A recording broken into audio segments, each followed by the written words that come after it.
சமாளிப்பாருண்ணா, கண்டிப்பா சமாளிப்பாரு. அவரு இவ்வளவு பிரச்சனை வந்ததுக்கு அப்புறமா அவர் களத்துல வந்து நிக்கிறாருன்னா நீங்க அப்பவே தெரிஞ்சுக்கணும்ல.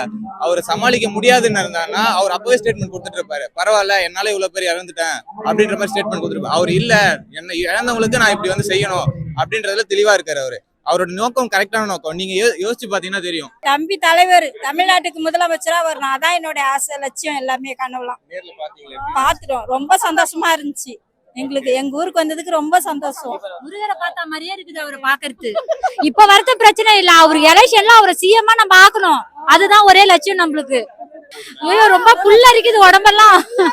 இல்லையே ரொம்ப அதிகமா தான் இல்ல, இந்த அளவுக்கு போதும் அவருக்கு. என்கிட்ட அந்த கரூர் மாநிலத்துல இருந்து இங்க வந்து இப்படி பேசுனதா ஓகே, அப்புறம் அவனுக்கு ரொம்ப டென்ஷன் ஆயிடுவானுங்க.